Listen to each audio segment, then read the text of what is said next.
tudi doživela v Angliji. Bila sem na enem seminarju. Ste bili že v službi takrat? Ne, sem še bila v službi, v zavodu in smo imeli v Chesteru, je bil en pedagoški inštitut in smo šli, Marija Velikonja, pa jaz, pa ravnateljica ene osnovne šole, 4 ali 5 nas je bilo, o sodelovanju s starši. Tako je bilo.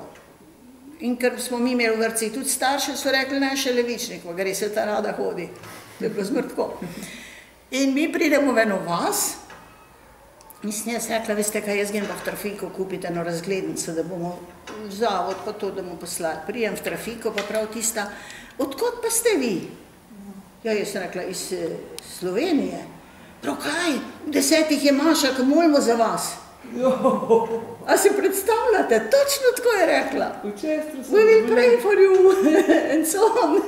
Tela vojna takrat. Ja, to je bilo glih takrat, ko je bilo osamosvajanje in jaz sem z Jugoslavije šla in sem Slovenijo z enim živinskim vagonom smo prišli nazaj. Ja, ni bilo vlakov.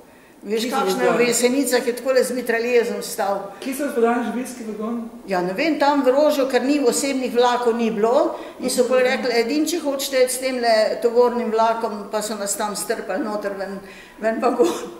In na Jesenicah smo morali stopiti, tam je takole z mitraljezom stal, že naš vojak, ne? A slovenski? Ja, že, ampak se veš, niso vedeli, kdo smo.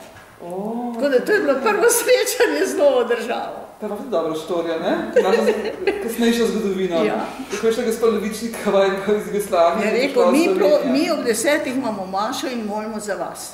Ampak, zdaj nisem to povedati. Chester. Vojna vsem traja nekih 10 dni. Ja, še smo bili skoraj 14 dni tam. A, ste prav stavek niste mogli nazaj? Ja, pa smo pa šli, pa treba je domov, ne? Vse kaj bi pa z nami. Wow, ja. Napeto, otroci smo doma, ne? Ja. Ojej. Evo, tako. Ja, super.